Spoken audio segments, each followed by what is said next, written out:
Hello, everyone. I am glad to be here helping you understand product marketing and how product manager and product marketing managers can work better together to make your products better. First, thanks Product School for the invitation. And second, thank you for tuning in. I hope the next few minutes will be insightful and useful for you. Now let's first talk about myself. Who am I? Why am I here? My name is Carolyn Bao. I am an experienced digital and product marketing expert, working primarily in the technology sector for the past 15 years in Silicon Valley. At the same time, I am faculty member for the Entrepreneurship Center at Rice University, focusing on the MBA course called New Enterprise. I also consult for Intuit's QuickBooks Online Advanced product as its product marketing lead. Before this, I was the global product marketing lead for Facebook, focusing on its core advertising measurement product solutions. Some of the products you may have heard of before, such as brand lift, conversion lift, split testing, and essentially most of the core advertising measurement products that Facebook offered. As you will see, the rest of the content has been prepared, built on my experience working as the product marketing lead for many of these large tech companies. But also there are times when I was working for companies who were a little bit smaller, or I frequently advise a lot of the startups. So a lot of the interesting patterns and ways how things could be done, should be done, are built upon my experience working with just a number of different technology products. Now let's first take a quick look at why businesses become successful. Obviously, as a marketer with brand marketing training, I want to first look at if a business is successful or not by looking at its brand value. So let's take a quick look at the top 10 most successful brands in 2019, according to the Financial Times. I could almost proudly say I'm kind of associated with almost all of them as a stock investor, but no, that's not my point. My point is I actually worked at 20% of these top 10 brands. I've worked at Visa, I've worked at Facebook. So there are a lot of interesting experiences from my working career just by looking at these successful brands from inside out. What's interesting is look at these brands, they're successful, but they're successful in their each and own way. If you, however, look at products that have failed, they almost fail for the same reason. They were lacking PMF. So this is PMF, and don't make you guess. PMF here means product market fit. Why? Let's pick a couple of them just to kind of understand the story behind these logos and the grayed out pictures here. Top left corner is the famous web van saga, if you will. So far, it's lost $800 million, probably one of the biggest tech failures. But really, it was sort of bad timing because it was born in 2000 when internet wasn't that good for internet shopping, and it was targeting to deliver fresh groceries, which a lot of the US households almost just didn't feel like the need because it was easy just to go to brick and mortar store and buy your groceries.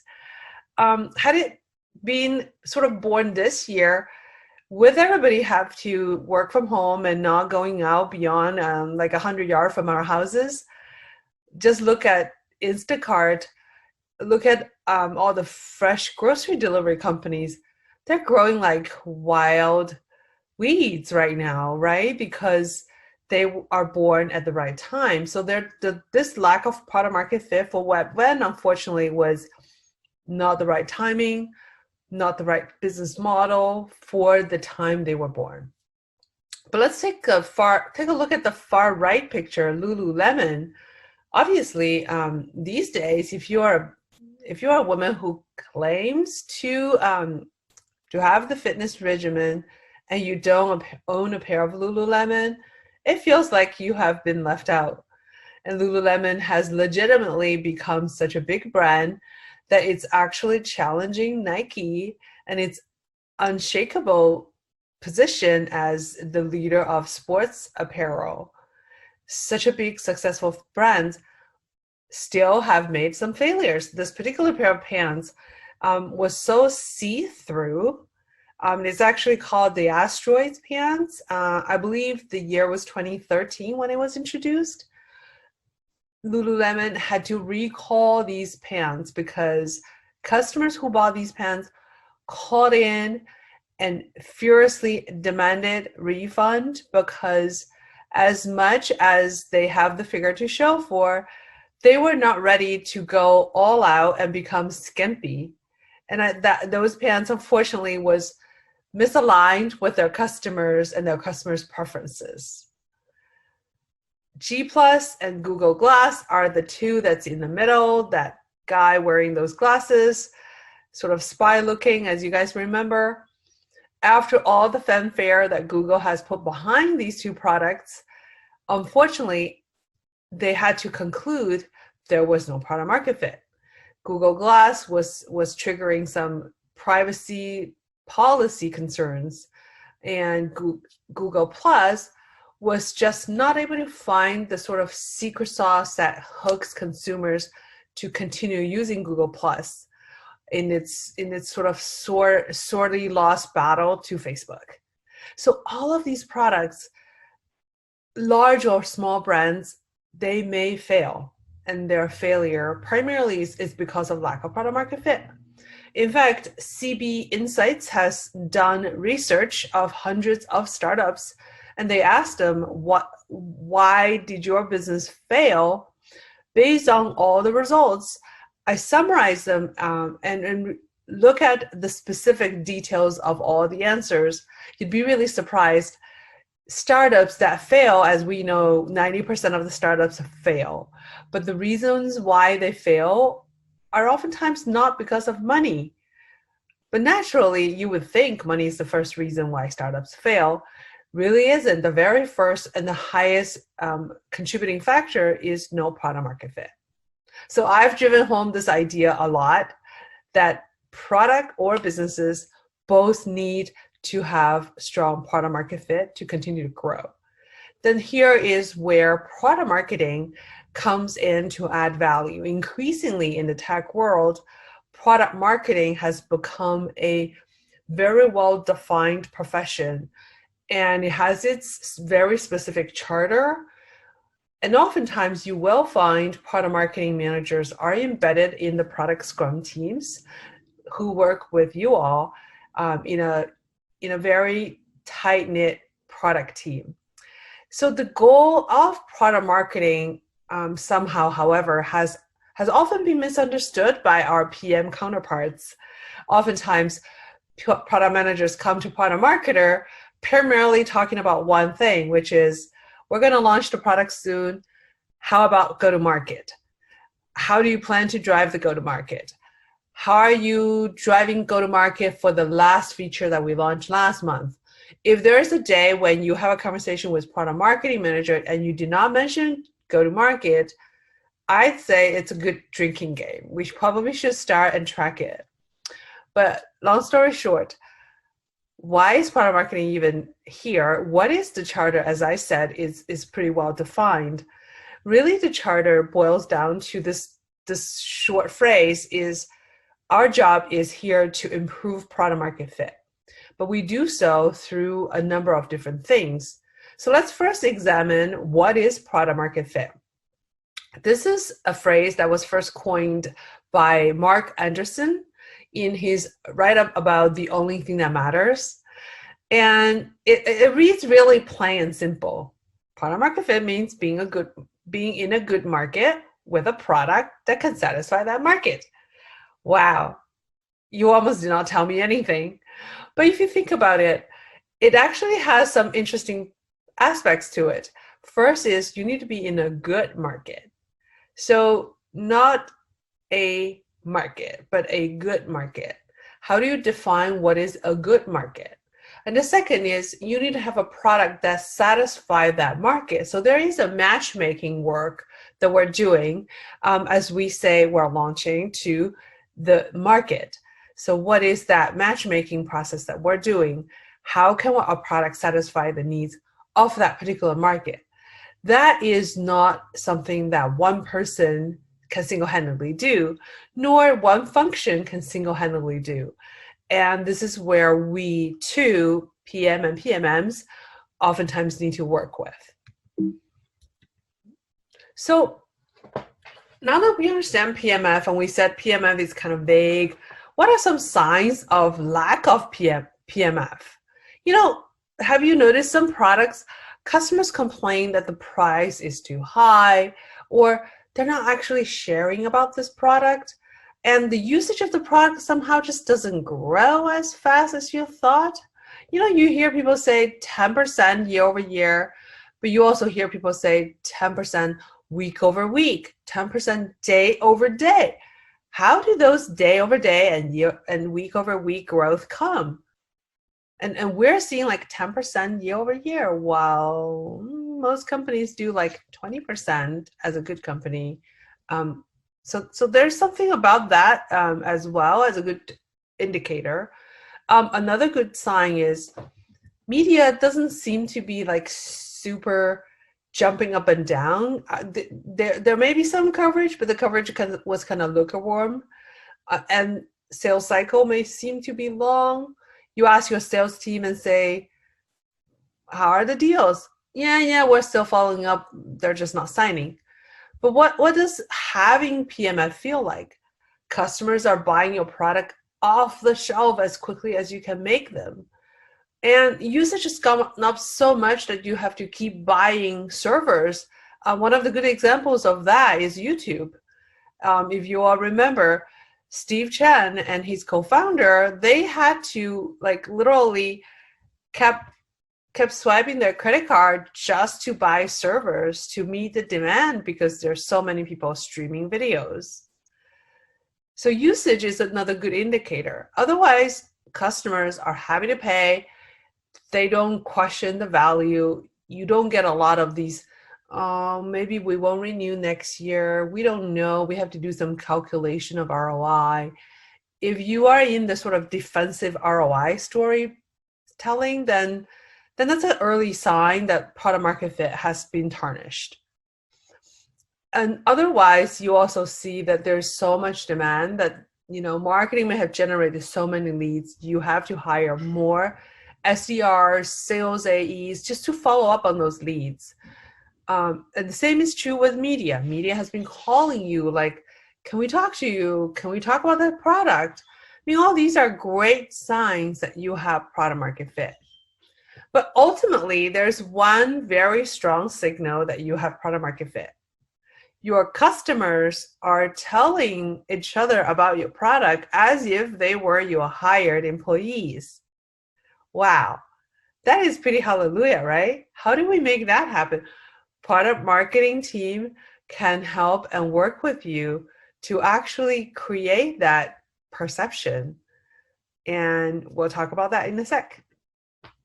So there are 4 myths about product market fit. The first is that product market fit is a big bang event. It isn't. It's an iterative process. Second is it's super obvious if you have PMF or not. I gave you some signs, but oftentimes when you are knee deep in just working on deploying the product and launching the product, it takes time. There's a delayed effect from when you ship the product to when you have actually seen the signal. So it's not always super obvious that if you have PMF or not. The other myth is once you have PMF, it's not going to go away. Wait, remember, it's actually a matchmaking process. You have to be in a good market and the market has to value the product you provide. So any of these two misalign, you lose that PMF. Or maybe the market, let's say you were originally targeting, let's say agriculture, for instance, but that sector has gotten a lot of policy impact, maybe because of number of different reasons. Therefore, the economic drivers for that particular agricultural business is completely changed. And what seems to be a no-brainer kind of investment of using your product now becomes a, nah, we can't pay for it. Everything is possible, right? There are a lot of external factors. So don't assume it will always stay once you have PMF. The lower right is also interesting. Once you have PMF, then are you kind of invincible? You don't have to worry about your competitors? Of course not. We know that competitors are looking at the leaders and they are going to find ways to disrupt the status quo. So there's always going to be someone who's going to come up with a solution that may just honing into a specific gap that your product was not able to address. So always be on the lookout for emerging new competitors on top of your existing known competitors. But should you be competitor obsessed? You shouldn't. The only audience you should be obsessed with is customers. Well, and we're going to talk about how product marketing helps you with that too. So what does a product marketing manager do? And I said it's kind of becoming a pretty well carved out territory, but in reality, it's not true. Not every company has fully figured out what they want their product marketers to do. They most of the time only ask product marketer for go-to-market, GTM, to the lower right. It's about messaging, positioning, packaging, pricing, and product marketer also in its go-to-market strategy doc will also outline target customer, buyer's journey, use cases, channel plans, go-to-market asset plans. And if that's all what you are leveraging product marketing for, you're kind of leaving, you're sort of leaving money on the table per se, because your product marketers can do more than that. So the very top box on here is called grok the customers. What does that mean? This is very interesting. Not every company has fully done this.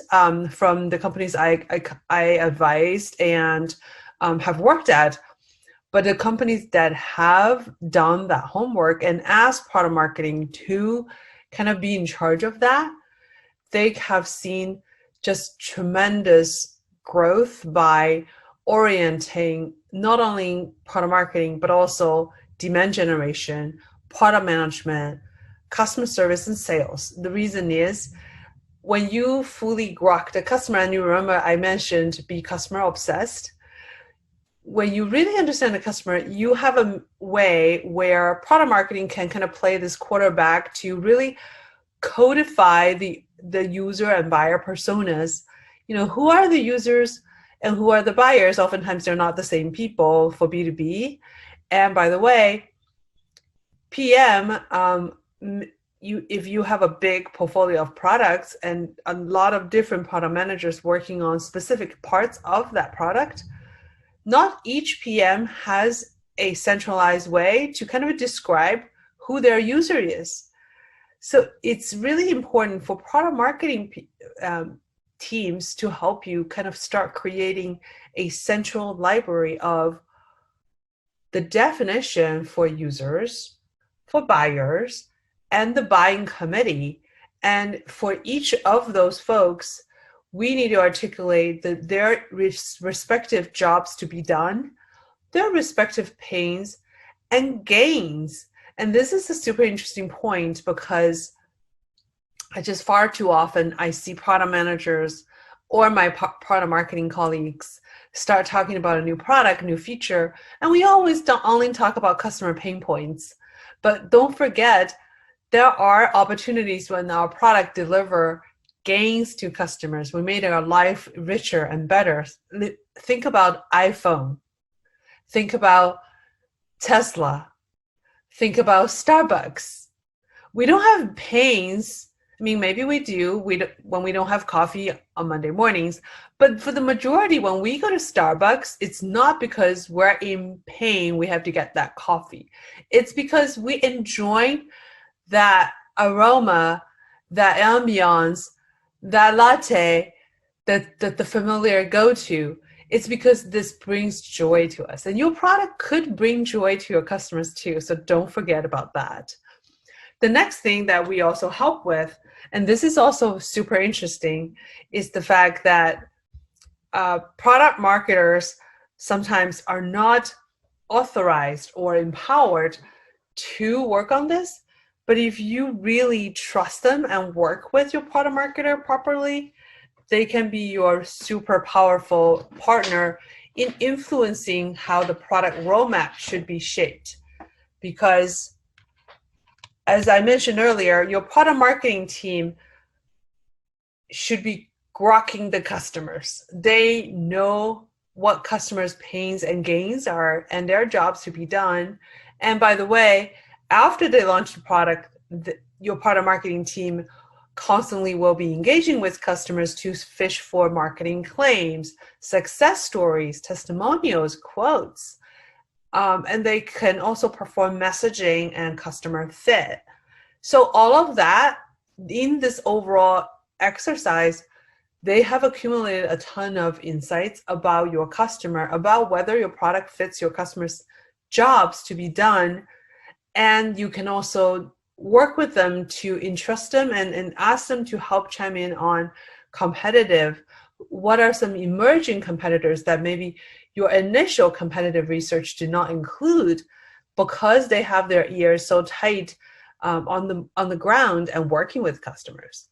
So with those insights, they can really work with you to help you drive inbound analysis that will help you to investigate customer problems, competitive intelligence, market trend, market sizing, or channel prioritization. So there are a number of things you can do. In fact, my job at Facebook was to lead inbound product marketing. And my entire team of several product marketing managers and our larger organization, about 100 or so, maybe more than that, maybe 150 or so, what we call business product marketing managers, our core job was to create these inbound analysis so that we can help influence the product roadmap. And that, by the way, is a interesting point. I'll explain to you why Facebook puts so much emphasis on inbound. But let's take a look at how product marketing differs from traditional marketing and why you should not just leverage product marketer for go-to-market. Traditional marketing focuses on generating awareness as well as generating traffic. This traffic is sort of the customer acquisition aspect, but they usually stop there, right? Have you heard your marketing team focuses on generating leads, and they will send the leads over to sales, or the leads will convert on the website, becoming paying customers. But really, your product lifecycle doesn't stop there. Your product lifecycle would need to include not only the awareness and the traffic of paying customers, but also those customers have to activate the product. They need to come back and use the product and / features. They need to overall generate revenue because of this usage. Then ideally, someone should also be thinking about getting these customers to refer your product, your service, your line of offering. And product marketing does partner with product management and most of the other teams to think through this entire pipeline. So I mentioned earlier that different companies emphasize different aspects of product marketing. Why is that? I gave this a lot of thoughts because I have to tell you a story. When I first joined from working at Visa for a number of years, to Facebook. There was a little bit of a cultural shock at the beginning. When I went to Facebook, I realized how much power I was given to influence product roadmap. In fact, if my team cannot prove that we have impacted product roadmap, we would have had a failed quarter, a failed half. So how is that possible? The same kind of people, the same kind of knowledge and expertise and aspiration to make products successful are not valued in other companies, because I didn't list out some of the smaller companies I worked at, but essentially, if you were to go to product management and say, hey, these are the features customers are asking, they would actually say, oh, okay, don't worry, we'll get that figured out. Like, can you guys just focus on go to market? We kind of don't want to hear. This happens. And so I gave that a lot of thoughts, and I came up with this particular framework to kind of think about the various product marketing function and their value to the organization. So ultimately, for all the companies out there, loosely, you can kind of think of them as three major buckets. The left-hand side is the operational excellence type of companies. Coca-Cola, McDonald's, they do not necessarily have to rely on constantly churning out new products. The Big Mac is the Big Mac. 40 years ago is the Big Mac. Now it's still the same Big Mac. The French fries, the McMuffins, once these products work, customers, their consumers, go to ask for the same thing. Coca-Cola actually infamously had a revolt from their consumers when they tried to launch new Coke.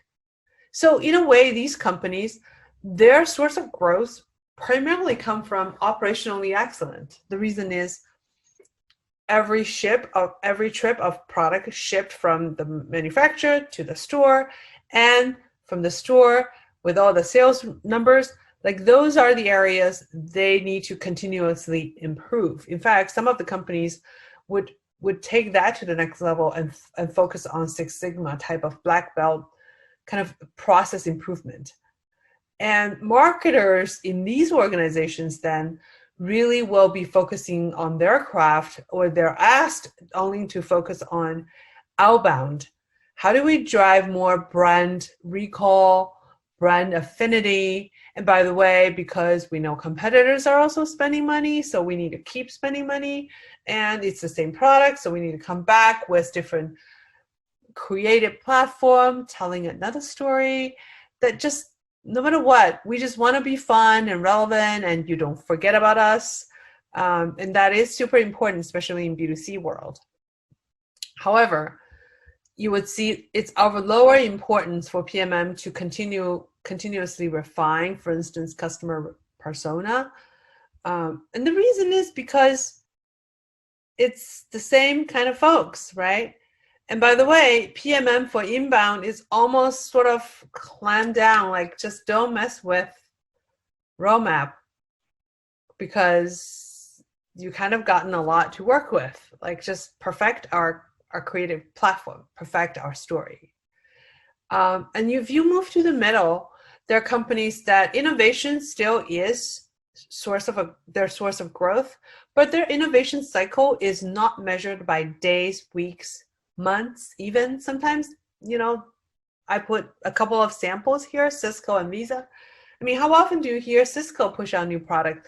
I'm sure they do, but from the actual core capability standpoint, it is not daily nor weekly.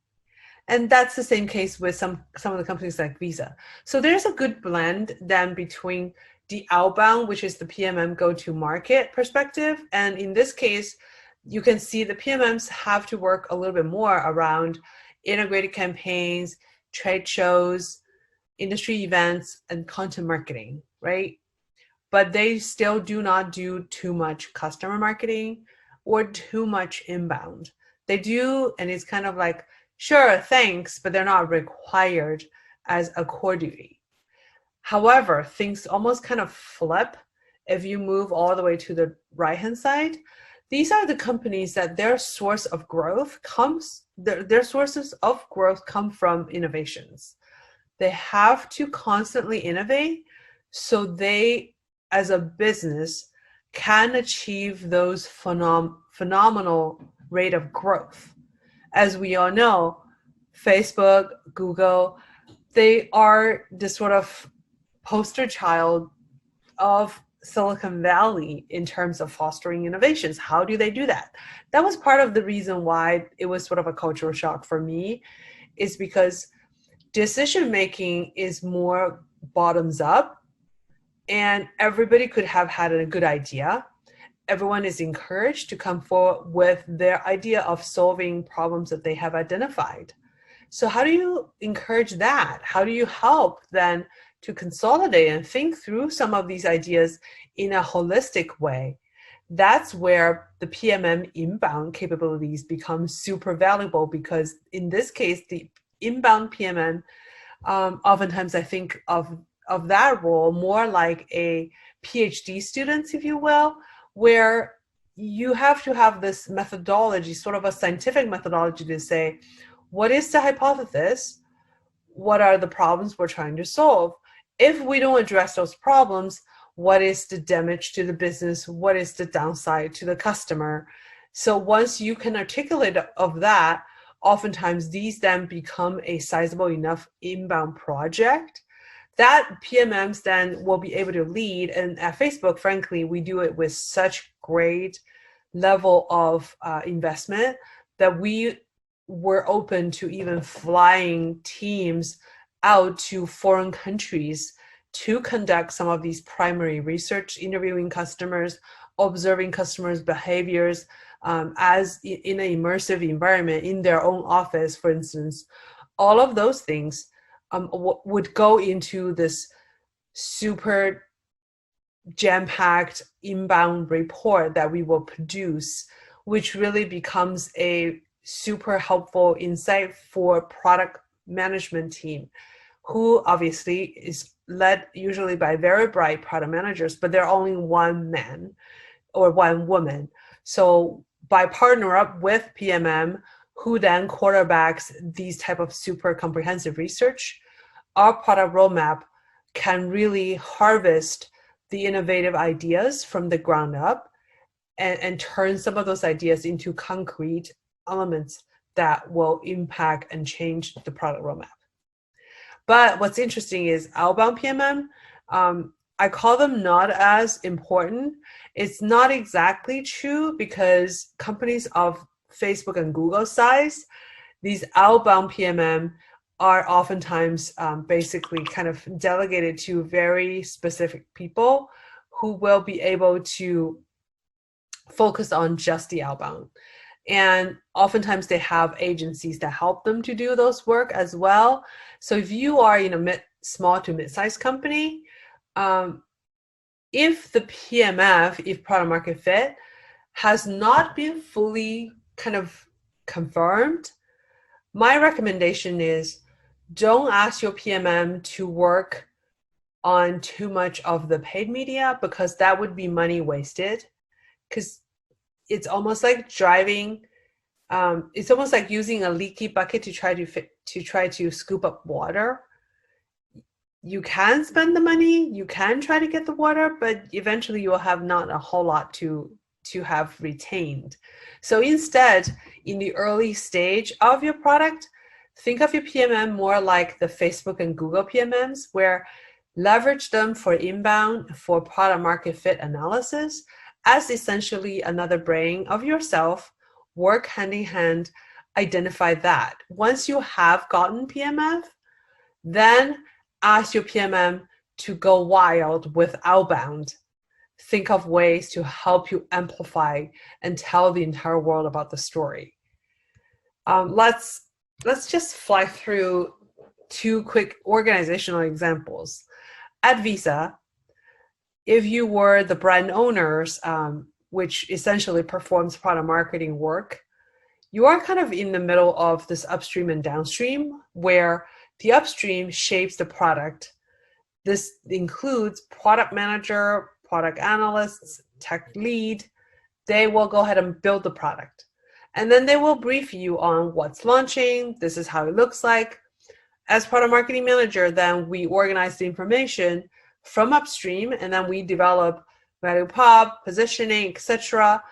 Then we work with the downstream teams to really promote our value prop and messaging through all possible means. So that's kind of the way how in a hybrid operational plus innovation kind of company, we play that connective tissue role. But if you look at Facebook, as I mentioned earlier, as an inbound product marketing manager, our job was not only just messaging it sort of one way to the downstream teams, but also backwards to bring product launch feedback to the product team, therefore help to influence the future product roadmap.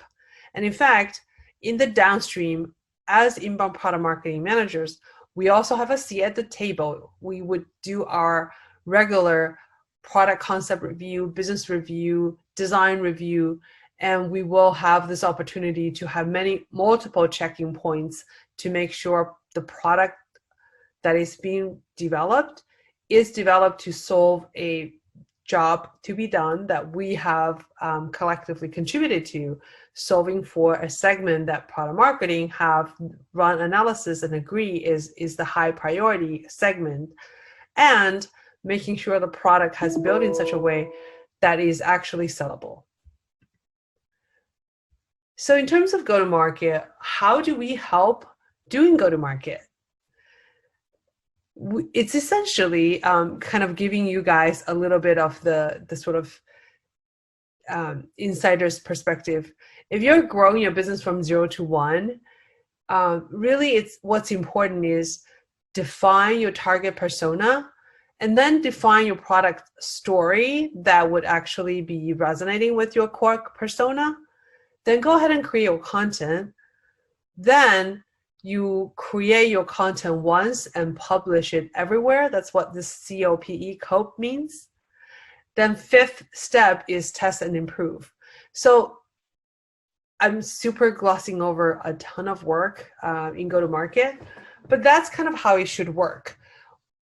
Some way for you to assess if a marketing person, a product marketing person is experienced or not experienced, is to ask them how they're planning their go-to-market.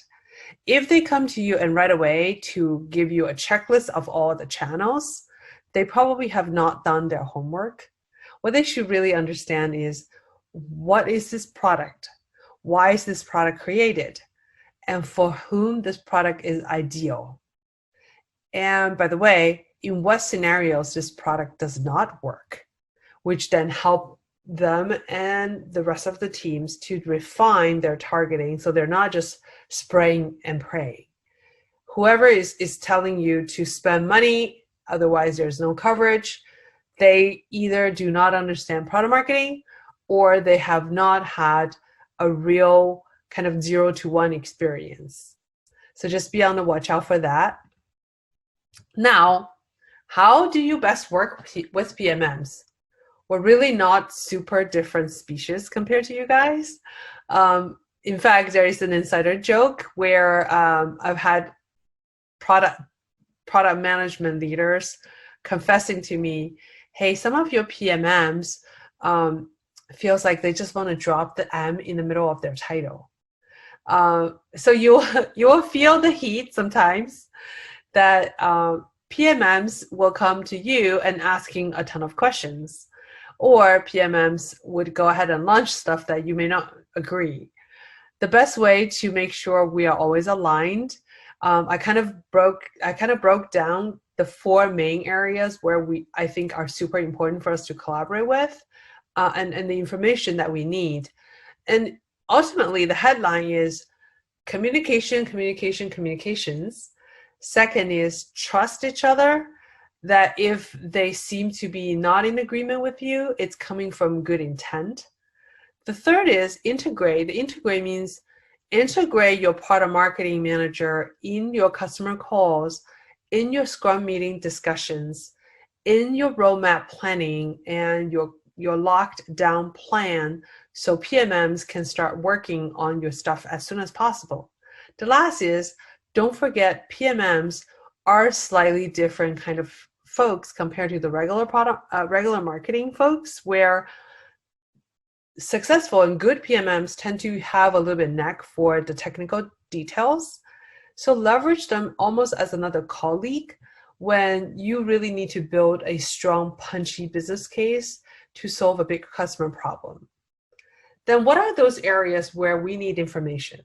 Very first, again, back to the core, since PMM is always asked to launch and drive go-to-market, what do we need to launch a product for go-to-market successfully is feature information. In different companies, that's called feature brief, that's called product document, that's called PRD. Whatever you call it, it needs to be source of truth about what this feature is. And ideally, that should be made available to your PMM counterpart 4 to 6 weeks before go-to-market, especially if it's a high priority feature or product that's going to make a big impact. Because as we need to work on the content, we need a lot of lead time to coordinate with legal, coordinate with web marketing so we can have a new landing page, work with agency to open a PO so we can create a video. There are a ton of things that need to happen. 2 weeks definitely is not going to cut it. And the information that you want to include in this source of truth document about your feature should at the minimum include the name of the feature, what it does, why did we create it, for whom this is ideal, and how you should interact and use this feature, screenshots, competitive insights, your launch timeline. But oftentimes, you are not working with one feature for the entire company. So there's also feature and product SKU comparison within your own product lineup, so that it ultimately the goal is, if you were the customer who knows very little about the feature, what are the things that they should know? And product marketer, at this point, you don't need to write with a ton of sizzle. All you need to write is factual information. Then product marketer's job is to take that and turn that into messaging, positioning, go-to-market segmentation, as well as go-to-market activation plans. In this process, they will loop you back for some review. And then the next area that we should collaborate with better is product roadmap. Product roadmap oftentimes is not locked down until pretty close, especially now we're doing agile development. Oftentimes we're talking about rejiggering product roadmap. So I totally understand that not every PM feels comfortable to say, here's my roadmap because I may change it in 3 weeks or 3 months. But nonetheless, try to give your product marketing partner, remember I mentioned, trust us as another colleague or another of yourself. Share that roadmap the moment you have made an agreement with your own management. That needs to be made available to product marketer, because oftentimes product marketing team is representing the company or the line of product in front of the analysts, influencers, as well as sales leaders, who all want to know what you're going to do in the next 3 to 6 months. Oftentimes, if you are dealing with Forrester, Gartner type of reports, they want to know your roadmap 12, 18 months out. So arming your product marketing manager with your product roadmap is always a good idea. Worst case is use a wiki where you tell them that this may change and please subscribe to the wiki. So whenever the product roadmap changes, they're alerted. That alleviates you from the sort of manual work. But this is super critical. Please do share with us what's coming. The next one on the lower left is alpha and beta. Alpha and beta normally are driven by product managers because we're learning different things through alpha, through beta. But especially with beta, it is super critical to include your PMM in the customer research and the customer interviews, because at that point, we can really work with customers to identify how are they going to discover this feature, what are some user benefits in their own language, and what are some business benefits that maybe they haven't thought about. But if we were to ask a few folks, we already see some trend emerging. And those are the type of things that product marketing team is going to be specifically looking for, while you focus on the usability, the product integration, and whether the product solves customer specific problems. The other thing that's super important is, as we join PMs in beta research, we tend to also have the opportunity to do some early messaging testing. Again, loop us in early so we can help to make the go-to-market more successful, as well as helping customers and PMs to think through feature discoverability. And in the next slide, I'll talk a little bit about that, about why it's super critical to think about feature discoverability. Then the last bucket, by the way, to touch on is from a product growth standpoint. Consider this product as, let's say, a new puppy that we have fostered. It requires growth. How do we grow the product? It doesn't stop just when we plop it over and say, hey, it's gone GA, please run your go-to-market. After we run go-to-market, it's important for us to partner up and look at the product analytics to validate if the product is showing signs of product market fit. We also need to partner up to think about feature discoverability as well as retention ideas. Far often, I have been in meetings with PM on our regular check-in meetings where PMs primarily just come to ask me about, hey, please give an update on go-to-market. That is not leveraging us to the full extent. All right. When I said there are times when we have tension, when do tensions occur?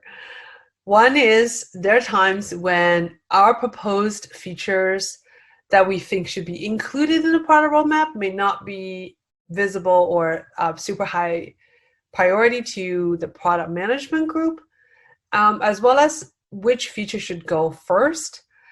That is where we will need to have some healthy debate, and we will need to have insights and data to back up our argument. But just keep in mind, all good innovations come from good debates. The second one is go-to-market timing and resource planning.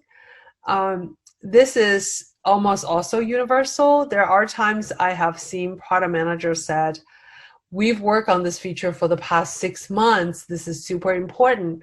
Where is the go-to-market? When are you going to promote it? We feel so demoralized if you don't promote it. But from a go-to-market standpoint, that particular feature, while really useful, it was somewhat the sort of secondary need by that specific target customer. Then if that's the case, from a GTM standpoint, marketing may really weigh in and say, we will do it, but we're going to give this much resource, not this much, maybe half of the resource. Or product really wants to launch it because it's quarter end, it's year end, we have to launch it to hit our goals. Marketing, however, evaluates the sort of circumstances outside and say, well, we know it's tax season. Customers are not going to have any mind share to think about that. Maybe we shouldn't do it. Or they may say, oh no, it's holiday season, right before holiday, around, let's say, August 15th, everything locks down. Maybe we shouldn't do it. So there are times when you have these negotiations, just again, communicate with the good intent. The next two things are interesting too: feature discoverability, feature usage, and retention. I struggle with how to be a good partner while also delivering sometimes the hard news that marketing resources are just not ideally utilized for feature discovery, and as well as usage and retention. Because every marketing dollar, far often than not, are required to drive net new revenue to the company. So as much as feature discoverability is also important, and sometimes if folks know about certain features, they're likely to buy the product. Not all features are there to actually drive this direct upsell and additional revenue for the company. Therefore, for every feature and every product, it is super critical that PMM work with PM early in the cycle and collectively think about in-product discoverability mechanisms. If we have not exhausted in-product discoverability, asking marketing to deliver more marketing resources to help drive feature discoverability is essentially robbing Peter for Paul. As I mentioned, usage and retention is about the same. They are in the same bucket for discoverability. But one thing to be called out is solution marketing is super important. Oftentimes, feature A and feature B and feature C may seem to be somewhat insignificant, but once they are stitched together in one solution, that solution perfectly solves a customer problem. And that's where, again, product marketing can be your best partner, because outside of product marketing, your other marketing managers would know more about just the messaging and positioning, but not so much as how these combinations of features can deliver a new solution. So leverage your product marketer for solution marketing.